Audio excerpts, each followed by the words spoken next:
السلام علیکم دادا جان۔ وعلیکم السلام میرے بچوں۔ دادا جان، یہ سمندر کتنا خوبصورت لگتا ہے، اس کی ہوائیں، اس کا پانی کتنا اچھا لگتا ہے، یہ ہماری طبیعت کو بھی اور خوشادہ کر دیتا ہے۔ ہاں میرے بچوں، اس کی کھلی فضا سے ہمیں بہت سکون ملتا ہے، ہماری طبیعت خوشادہ ہوتی ہے اور ہم تندرست رہتے ہیں۔ تو چلو آج میں اس سمندر کے اوپر ہی تم لوگوں کو ایک کہانی سناتا ہوں۔ دراصل ہوتا یوں ہے کہ ایک نوجوان مچھلیاں نکال رہا ہوتا ہے کہ اسی وقت ایک اور آدمی آتا ہے اور اس کی نکالی ہوئی مچھلیوں کو اس سے چھین کر لے جاتا ہے۔ جب وہ جانے لگتا ہے تو وہ نوجوان جو غریب تھا وہ اس کی طرف دیکھ کر بولتا ہے، تم نے میرا حق ہتھیایا ہے اور یہ کوئی اچھی بات نہیں، دیکھنا اللہ تم سے اس کا حساب لے گا۔ تو دوسرا نوجوان جو تکبر میں مچھلی لے جاتا ہے وہ ہنس کر بولتا ہے، آہ آہ میں دیکھ لوں گا تم کو۔ اور وہ شخص اس مچھلی کو لے کر وہاں سے چلا جاتا ہے اور گھر جا کر اس مچھلی سے خوب سیر و فار ہوتا ہے، اس کو کھاتا ہے اور سو جاتا ہے۔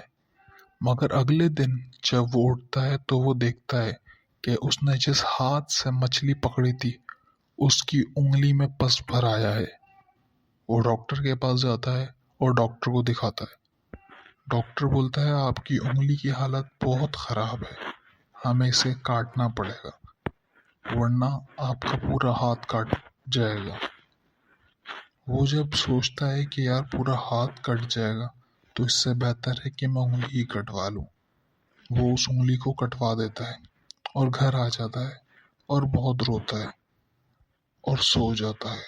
اگلے دن جب وہ اٹھتا ہے تو وہ دیکھتا ہے کہ انگلی نہیں، اب تو پورا ہاتھ ہی اس کا پس سے بھر گیا ہے اور اس کے ہاتھ میں زہر پھیل رہا ہے۔ وہ دوبارہ ڈاکٹر کے پاس بھاگ کے جاتا ہے اور ڈاکٹر سے کہتا ہے، ڈاکٹر صاحب آپ نے کہا تھا کہ اگر میں انگلی کٹوا دوں گا تو میرے ہاتھ کو کوئی نقصان نہ ہوگا، لیکن یہ تو زہر پھیل رہا ہے، یہ تو رکنے کا نام ہی نہیں لے رہا۔ تو ڈاکٹر بولتا ہے کہ آپ کے ہاتھ میں جو زہر ہے اس نے شدت اختیار کر لی ہے اور اب اس ہاتھ کو کاٹنا پڑے گا ورنہ آپ کے پورے جسم کو یہ زہر پھیل جائے گا اور آپ کا پورا جسم برباد ہو جائے گا۔ جب وہ یہ سنتا ہے کہ میرا پورا جسم برباد ہو جائے گا تو وہ بولتا ہے، چلو میرا ہاتھ کاٹ دو، اور اس کا ہاتھ کونی تک کٹ جاتا ہے۔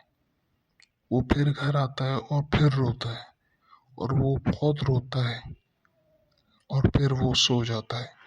اگلے دن پھر وہ اٹھتا ہے اور دیکھتا ہے کہ کونی سے لے کر بازو تک اس کے ہاتھ میں پھر پس بھر آیا ہے اور اس میں بہت درد ہے۔ وہ پھر ڈاکٹر کے پاس جاتا ہے اور ڈاکٹر سے بولتا ہے، ایسا کون سا زہر ہے جو میرا پیچھا ہی نہیں چھوڑ رہا؟ ڈاکٹر بھی بہت حیران ہوتا ہے۔ ڈاکٹر بولتا ہے، معلوم تو مجھے بھی نہیں کہ یہ کون سا زہر ہے جو آپ کا پیچھا نہیں چھوڑ رہا، لیکن میں یہ جانتا ہوں کہ زہر کی روانگی بہت تیز ہے اور جو آپ کے جسم کو کھا جائے گی۔ بالآخر اس کا بچا ہوا بازو بھی کٹ جاتا ہے۔ جب یہ سارا ماجرا وہ جا کے ایک بابا کو سناتا ہے تو بابا اس سے بولتا ہے کہ تم ہاتھ تو کٹوا رہے ہو، تم رو تو رہے ہو، لیکن کیا تم اس کی بارگاہ میں روئے جس نے تمہیں یہ درد دیا؟ وہ بولتا ہے، کیا مطلب بابا؟ وہ بابا بولتا ہے کہ تم نے کسی کا حق کھایا تھا کیا؟ کسی کے ساتھ ناانصافی کی تھی، کسی پر زور دیا تھا؟ تو اس کو یاد آتا ہے کہ ہاں بابا، میں نے ایک مچھلی والے سے، ایک غریب مچھلی والے سے اس کی محنت کی مچھلی چرا لی تھی۔ تو بابا بولتا ہے، جاؤ اس سے معافی مانگو اور جب وہ معاف کر دے گا تو خدا بھی تمہیں معاف کر دے گا۔ وہ جاتا ہے اسی سمندر کے کنارے اور اس مچھلی والے کو ڈھونڈتا ہے، اس مچھلی والے کو ڈھونڈتا ہے، وہ ملتا ہے تو اس سے معافی مانگتا ہے، بولتا ہے، مجھے معاف کر دو، تم سے ایک مچھلی کیا چرائی، میرا تو پورا ہاتھ کٹ گیا، اور اگر تم نے مجھے معاف نہیں کیا تو یہ زہر پورے جسم کو کھا جائے گا میرے، اور میں ایسے ہی درد میں مر جاؤں گا۔ وہ بندہ جب اس کی بات سنتا ہے تو وہ غریب بندہ اس امیر بندے کو معاف کر دیتا ہے، اور وہ جیسے ہی معاف کرتا ہے اللہ کے کرم سے اس امیر بندے کے ہاتھ میں اور جسم میں زہر پھیلنا بند ہو جاتا ہے۔ تو اس سے کیا سبق ملا میرے بچوں؟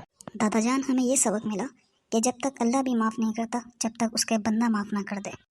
بالکل میرے بچوں، اسی لیے کہتے ہیں کہ کسی کے اوپر بلا وجہ ظلم نہیں کرنا چاہیے، کسی غریب کا حق نہیں مارنا چاہیے، اور کسی کو ناجائز تنگ نہیں کرنا چاہیے، ورنہ ہم تو بدلہ نہیں لے سکتے، مگر جس کو اللہ پاک نے جس کا بدلہ لیا وہ دوسرا شخص برباد ہو جاتا ہے۔ اسی لیے ہمیں چاہیے کہ ہم کسی کو ناجائز تنگ نہ کریں اور سب کی مدد کریں۔ شکریہ دادا جان، ہمیں اتنی اچھی بات بتانے کے لیے۔ اس سمندر پر آنے کا تو لطف ڈبل ہی ہو گیا۔ آپ کی باتیں بہت اچھی ہوتی ہیں۔ اللہ پاک آپ کو لمبی عمر اور اچھی زندگی دے۔ جزاک اللہ۔ خدا حافظ دادا جان۔